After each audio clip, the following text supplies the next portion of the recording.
everyone, it's Kelly Cahoot, and I am back with one more Christmas card for Honeybee Stamps. And I was so excited to use this "Oh Come Let Us Adore Him" huge stamp that covers the whole front of your card. But I wanted to do a winter scene, and this is inspired by another paper crafter. I can't take all the credit myself, and I'll tell you about her in just a little while. But I started out by using some Molotow, and that is a masking fluid that you can use to mask off areas that you don't want covered with ink or watercolors or paints or anything of that sort. So I did mask off a little Christmas star there at the top, and I'm using some broken china distress oxide to do a sky area. I left the bottom of that cardstock white because it's going to be a snowy winter scene. And so I am just layering on, not being too careful to get that just right. Because I'm going to spritz it with water so it looks a little snowy. And I'm being very careful when I go around that star because you can scrape it up or pull it up either with your fingers or your blending tool. So I'm being very careful around that. So I have that broken china all smoothed on. I'm going to clean off my work surface super quick and then use my distress sprayer to give this a quick little spray of water, and I'm going to dab that up with a paper towel, and you'll see those white spots, and those will blend in and look like snow later on. I'm going to go in one more time and add some more water spots where I didn't think I had enough before. And then I'm going to take some mustard seed distress oxide, and I'm very gently going to pounce around that star. Again, like I said, you can pull that up if you're really rough with it with your blending tool, so I'm being super careful not to pull up that Molotow masking fluid. And then I'm going in very gently again with that broken china. I don't want a lot of green right there where those two colors would blend, and so I'm being very careful with that. And then I'm just going to use my fingers and then my little adhesive eraser or a little masking fluid eraser there to clean up where that star was masked off. I'm going to pull out the Starry Colors watercolors, and this is from Gansai Tambi.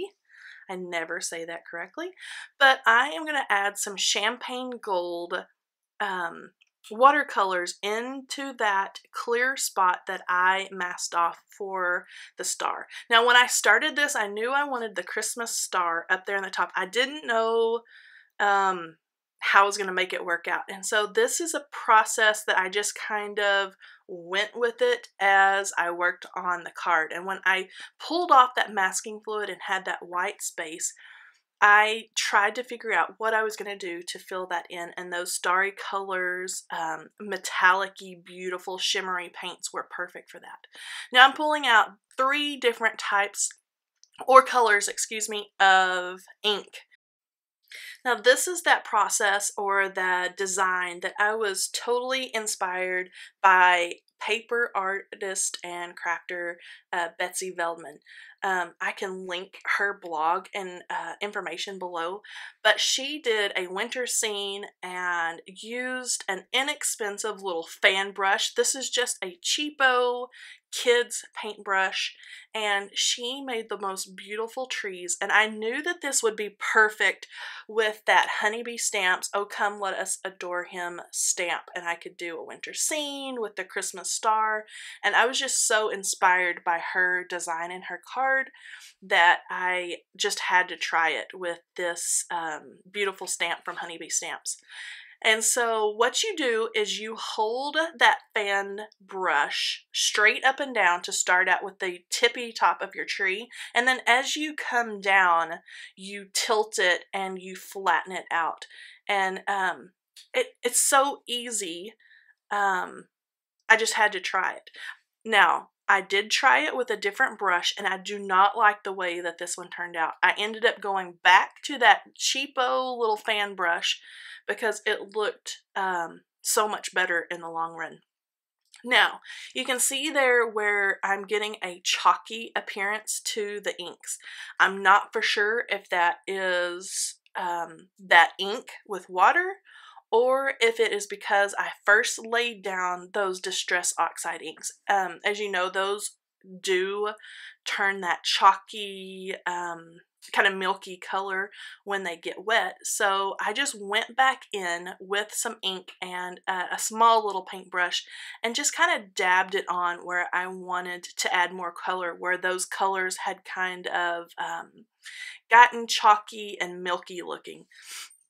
So I add that in. I'm adding some darkness on one side and keeping the light from the star in the middle.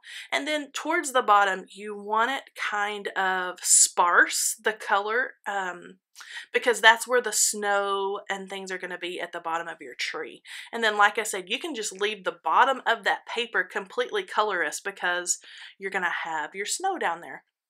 So I'm giving that a really good dry, and as you can see, it didn't turn out perfect. The trees are still a little chalky, and so I'm going to add some snow. I tried some snow text on my trees, as you can see there, to add some texture along with the white color, and I didn't like the way that that turned out. So I'm just using some cheapo white craft paint. I wet it down just a little bit. I'm going to flick some over the whole project to look like falling snow.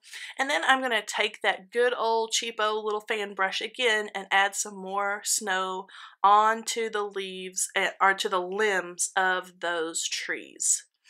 And you don't want to color this all over. You just want to just on the ends of the limbs there where it looks like the snow has just fallen on the limbs of those trees.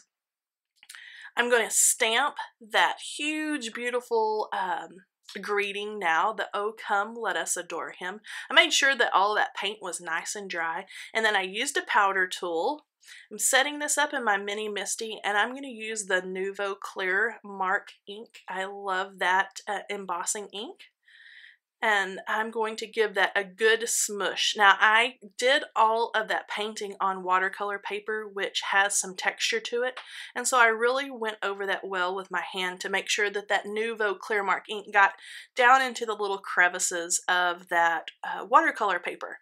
I'm going to use some Ranger Liquid Platinum embossing powder. This is like one of my go-to embossing powders. I love this one for a metallic. It's not gold, it's not silver, it's just a beautiful in-between color. And I'm going to heat set that really well until it's nice and smooth. Now, because the paper was textured, like I said, I could have gone over that embossing powder and excuse me, done that a couple of times to make sure that that greeting was nice and smooth and thick, but I didn't. I kind of like the imperfect, the glimmer and the way that that embossing powder kind of seeped down into the crevices of the paper. So I just left it. I added that onto some coordinating cardstock that coordinates with that blue sky and added that to a white top folding card base. Here's a close-up look at the beautiful trees, and I'll leave Betsy's information below. And then all these supplies can be found at honeybeestamps.com. Make sure you check everything out there, and I will talk to you guys next time. Merry Christmas. Bye-bye.